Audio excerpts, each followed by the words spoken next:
এবারে তোমরা প্রশ্নের উত্তরগুলো দেখে নাও। প্রথম প্রশ্ন, এফআইআর এবং জেনারেল ডায়েরির মধ্যে পার্থক্য। তার সঙ্গেই আছে কলকাতার কলেজ স্ট্রিটে এসে মার্কশিট হারিয়ে যাওয়া এবং এই বিষয়ের ওপর এফআইআর লেখা। দেখো, প্রথমেই তোমরা ইন্ট্রোডাকশন অর্থাৎ ভূমিকা দিয়ে শুরু করবে। আধুনিক জনপ্রশাসন ও পুলিশ ব্যবস্থায় নাগরিকদের আইনি সুরক্ষা প্রদানের ক্ষেত্রে এফআইআর এবং জেনারেল ডায়েরি অর্থাৎ জিডি বা সাধারণ ডায়েরি অত্যন্ত গুরুত্বপূর্ণ দুটি ধারণা। সাধারণ মানুষের কাছে অনেক সময় এই দুটির অর্থ এক মনে হলেও ভারতীয় দণ্ডবিধি এবং ফৌজদারি কার্যবিধি অনুযায়ী এদের প্রয়োগ, গুরুত্ব এবং আইনি ফলাফলের মধ্যে বিস্তর পার্থক্য রয়েছে। এবারে এখানে এফআইআর এবং জেনারেল ডায়েরির মধ্যে পার্থক্য। এখানে প্রথম পয়েন্ট কি বলা হচ্ছে দেখো, 1 নম্বর পয়েন্ট আছে অপরাধের প্রকৃতি ও গুরুত্ব। এফআইআর এবং জিডির মূল পার্থক্য নিহিত থাকে অপরাধের প্রকৃতির ওপর, সাধারণত আমলাযোগ্য। ঠিক আছে, দেখো, আমলাযোগ্য অপরাধের ক্ষেত্রে এফআইআর দায়ের করা হয়। তার মধ্যে আছে হত্যা, ধর্ষণ, ডাকাতি বা মারাত্মক জখমের মতো গুরুতর অপরাধগুলি এই তালিকাভুক্ত, যেখানে পুলিশ আদালতের অনুমতি ছাড়াই তদন্ত শুরু করতে পারে এবং অভিযুক্তকে গ্রেপ্তার করতে পারে। অন্যদিকে জিডি মূলত অআমলাযোগ্য অপরাধ এবং সাধারণ তথ্যের জন্য ব্যবহৃত হয়, যেমন মোবাইল বা নথিপত্র হারিয়ে যাওয়া, সাধারণ বচসা বা হুমকি। কোনো বস্তু হারিয়ে গেলে সেটি জিডি হয়, কিন্তু চুরি হলে সেটি এফআইআর এর আওতায় আসতে পারে। তারপরে বলা হচ্ছে দেখো, আইনি ধারা ও তদন্তের প্রক্রিয়া। পরের পয়েন্ট, ভারতীয় ফৌজদারি কার্যবিধি অর্থাৎ সিআরপিসি 154 নম্বর ধারা অনুযায়ী এফআইআর দায়ের করা হয়। আর এফআইআর দায়ের করার সময় সাথে সাথেই পুলিশ তদন্ত শুরু করতে আইনত বাধ্য থাকে এবং তদন্ত শেষে আদালতে চার্জশিট বা রিপোর্ট জমা দিতে হয়। বিপরীতে পুলিশি অ্যাক্ট 1861 44 নম্বর ধারা অনুযায়ী থানায় একটি সাধারণ ডায়েরি করা হয়। আর জিডি করলে পুলিশ তদন্ত শুরু করতে বাধ্য নয়, এটি মূলত একটি সরকারি রেকর্ড। তবে জিডির বিষয়বস্তু গুরুতর হলে বা পুলিশের প্রয়োজন মনে করলে ম্যাজিস্ট্রেটের অনুমতি নিয়ে তদন্ত করতে পারে অথবা সেটিকে পরে এফআইআর এর রূপান্তর করতে পারে। 3 নম্বর হচ্ছে অভিযোগকারীর অধিকার ও প্রামাণ্য নথি। এফআইআর দায়ের করার পর অভিযোগকারীকে এফআইআর এর কপি বিনামূল্যে দেওয়া পুলিশের বাধ্যতামূলক কর্তব্য, আর এটি আদালতে বিচারের মূল ভিত্তি হিসাবে কাজ করে। অন্যদিকে জিডি করার পর অভিযোগকারী একটি জিডি নাম্বার সহ অভিযোগপত্রের রিসিপ্ট কপি দেওয়া হয়। আর এই জিডি নম্বর ভবিষ্যতের প্রমাণের জন্য বা হারিয়ে যাওয়া নথির ডুপ্লিকেট তোলার জন্য কাজে লাগে, কিন্তু এটি সরাসরি কোনো বিচারের সূচনা করে না। এবার তুমি কলেজ স্ট্রিটে এসে মার্কশিট হারিয়ে গেছে, সেই নিয়ে কিভাবে একটা খসড়া এফআইআর বা জিডি লিখতে পারো দেখে নাও। দেখো, এখানে প্রতি এইভাবে লেখা শুরু করবে, ভারপ্রাপ্ত আধিকারিক অর্থাৎ অফিসার ইনচার্জ, জোড়াসাঁকো থানা, মুচিপাড়া। তারপরে দেখো, কলকাতা পুলিশ, কলকাতা 7,07,000, বিষয় লিখবে বিএ অনার্সের আসল মার্কশিট হারিয়ে যাওয়া সংক্রান্ত সাধারণ ডায়েরি করার আবেদন বা এফআইআর করার আবেদন, এইভাবে লেখা শুরু করছো। এবার মহাশয়, আমি অর্ণব সেন, এখানে নিজের নাম দেবে, এটা কাল্পনিক নাম। পিতা সুমল সেন, এটাও একটা কাল্পনিক নাম, ঠিকানা দেওয়া হয়েছে। আর সূর্য সেন স্ট্রিট, কলকাতা 9, কলকাতা বিশ্ববিদ্যালয়ের রাষ্ট্রবিজ্ঞান বিভাগের একজন ছাত্র। অত্যন্ত বিনয়ের সাথে জানাচ্ছি যে আজ অর্থাৎ 26শে নভেম্বর 2025 আনুমানিক দুপুর 2টো নাগাদ আমি বই কেনার উদ্দেশ্যে কলেজ স্ট্রিট চত্বরে এসেছিলাম। দুর্ভাগ্যবশত প্রেসিডেন্সি গেট থেকে কফি হাউসের দিকে যাওয়ার পথে কোনো এক সময় ভিড়ের মধ্যে আমার কাঁধের ব্যাগটি থেকে একটি স্বচ্ছ প্লাস্টিকের ফোল্ডার অসাবধানতাবশত পড়ে যায় এবং হারিয়ে যায়। অনেক খোঁজাখুঁজি করেও আমি সেটি আর পাইনি। এই ফোল্ডারটি আমার শিক্ষা জীবনে অত্যন্ত গুরুত্বপূর্ণ কিছু আসল নথিপত্র ছিল। হারিয়ে যাওয়া নথির বিবরণ: মাধ্যমিকের মার্কশিট, অ্যাডমিট কার্ড, উচ্চ মাধ্যমিকের মার্কশিট, কলকাতা বিশ্ববিদ্যালয় বিএ সেমিস্টার 1 থেকে সেমিস্টার 4 পর্যন্ত মার্কশিট বা রোল নম্বর, এগুলো বলতে পারো। তারপরে দেখো, ভবিষ্যতে এই নথিগুলো যাতে কোনো অপব্যবহার না হয় এবং আমি যাতে বিশ্ববিদ্যালয় থেকে ডুপ্লিকেট মার্কশিট তোলার জন্য আবেদন করতে পারি, তার জন্য এই বিষয়টি আপনার থানায় নথিভুক্ত করা একান্ত প্রয়োজন। অতএব মহাশয়, অনুগ্রহ করে আমার এই অভিযোগ গ্রহণ করে একটি জিডি নম্বর প্রদান করলে আমি চিরকৃতজ্ঞ থাকব। এবার ধন্যবাদ আনতে বলে এইভাবে লিখে তোমরা শেষ করবে। তারপরের প্রশ্ন, আজকের ক্লাসে দ্বিতীয় প্রশ্ন আছে যে উপভোক্তা সুরক্ষা আইন 1986 এর প্রতিশ্রুতির অধিকারগুলি কি কি।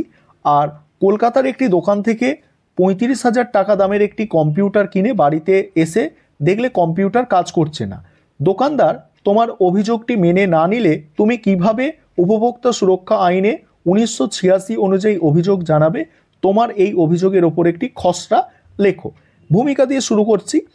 ভারতের আর্থসামাজিক আইন প্রণয়নের ইতিহাসে উপভোক্তা সুরক্ষা আইন 1986 একটি যুগান্তকারী পদক্ষেপ।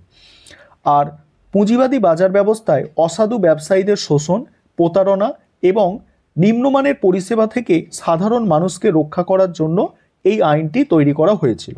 রাষ্ট্রবিজ্ঞানের ভাষায় এটি কল্যাণকামী রাষ্ট্রের একটি অন্যতম হাতিয়ার, যার মূল উদ্দেশ্য হল ক্রেতাদের স্বার্থ সুরক্ষা করা এবং আইনি প্রতিকারের সহজলভ্য করা। আর এই আইনই উপভোক্তাদের বাজারের রাজা হিসাবে স্বীকৃতি দেয় এবং তাদের হাতে নির্দিষ্ট কিছু অধিকার তুলে দেয়। এবার উপভোক্তা সুরক্ষা আইনে প্রদত্ত অধিকারসমূহ দেখো। 1 নম্বর হচ্ছে নিরাপত্তা ও তথ্যের অধিকার। এই আইনের অন্যতম প্রধান স্তম্ভ হলো উপভোক্তার নিরাপত্তার অধিকার, অর্থাৎ এমন কোনো পণ্য বা পরিষেবা বাজারজাত করা যাবে না যা ক্রেতাদের জীবন বা সম্পত্তির জন্য ক্ষতিকারক, যেমন হচ্ছে ভেজাল খাদ্য, ত্রুটিপূর্ণ বৈদ্যুতিক সরঞ্জাম এইসব। এর পাশাপাশি রয়েছে তথ্যের অধিকার। পণ্য কেনার সময় তার গুণমান, পরিমাণ, বিশুদ্ধতার মান এবং দাম সম্পর্কে সঠিক তথ্য জানার পূর্ণ অধিকার ক্রেতার রয়েছে, যাতে তিনি অসাধু ব্যবসায়ীর কার্যকলাপ থেকে সুরক্ষিত থাকেন। এবার পছন্দ ও মতামতের অধিকার। বাজার অর্থনীতির মূল ভিত্তি হলো প্রতিযোগিতা, তাই উপভোক্তার অধিকার রয়েছে বিভিন্ন পণ্যের থেকে নিজের পছন্দ মতো এবং ন্যায্য মূল্যের পণ্যটি বেছে নেওয়া। একে বলা হয় পছন্দের অধিকার। অন্যদিকে উপভোক্তার স্বার্থ বিঘ্নিত হলে বা কোনো অভিযোগ থাকলে উপভোক্তা উপযুক্ত ফোরামে তা তুলে ধরার এবং সেই অভিযোগ শোনার ব্যবস্থা থাকার অধিকার এই আইনে স্বীকৃত, যাকে বলা হয় মতামতের বা প্রতিনিধিত্বের অধিকার। নেক্সট হচ্ছে দেখো প্রতিকার ও শিক্ষার অধিকার। যদি কোনো ব্যবসায়ী অন্যায্য বা অসাধু বাণিজ্যের মাধ্যমে ক্রেতাকে ঠকায়, তবে তার বিরুদ্ধে আইনি প্রতিকার চাওয়ার অধিকার ক্রেতার রয়েছে।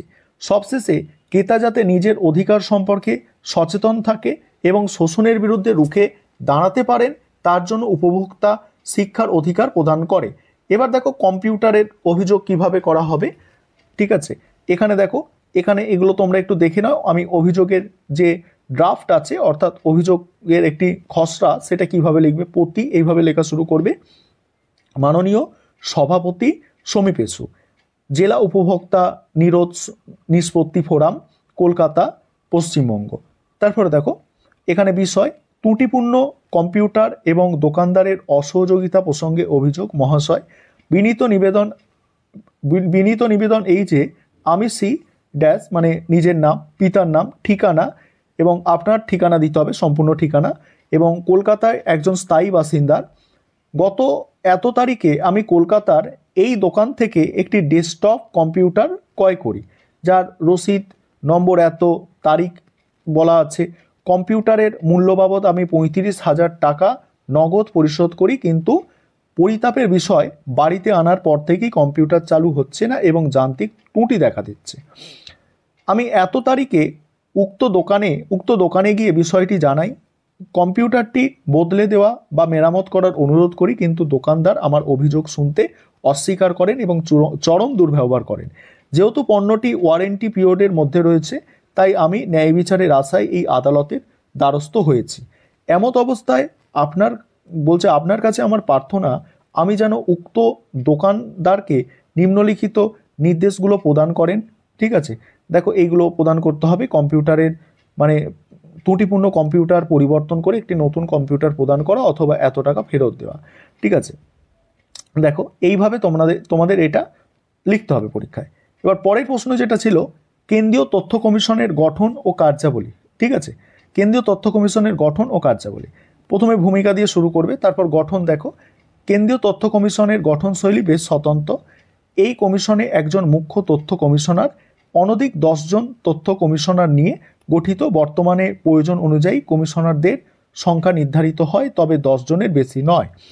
তারপরে দেখো বলছে কমিশনারদের নিয়োগ করেন ভারতের রাষ্ট্রপতি, তবে এই নিয়োগের জন্য একটি উচ্চ পর্যায়ের কমিটির সুপারিশ প্রয়োজন।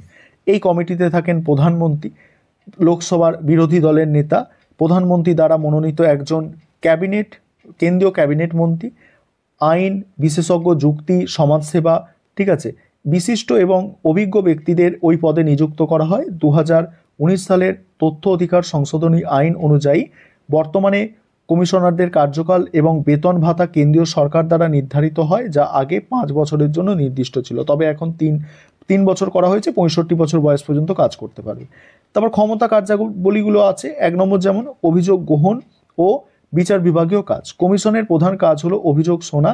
যদি কোনো ব্যক্তি নির্দিষ্ট সরকারি দপ্তরের জনতথ্য অধিকার এর কাছ থেকে নির্দিষ্ট সময়ে তথ্য না পায় বা ভুল তথ্য পান অথবা তথ্য দিতে অস্বীকার করা হয়, তবে তিনি সরাসরি কমিশনে অভিযোগ জানাতে পারে। আর এই অভিযোগগুলি তদন্ত করে বলছে এই কমিশন এই অভিযোগের তদন্ত করে। এছাড়া দ্বিতীয় আপিল শোনার সর্বোচ্চ আদালত হিসাবে কাজ করে। দেখো এবার বাকি পয়েন্টগুলো তোমরা দেখে নাও, আমি স্ক্রল করে যাচ্ছি। আর আমাদের তো অনলাইন কোচিং ক্লাস চলছে, তোমরা যদি কেউ পেড ব্যাচে অ্যাডমিশন নিতে ইচ্ছুক থাকো তাহলে আমাদের স্ক্রিনে দেওয়া নম্বরে যোগাযোগ করে তোমরা পেড ব্যাচে অ্যাডমিশন নিয়ে নিতে পারো। দেখো সম্পূর্ণ প্রশ্নের উত্তর দেখে নাও।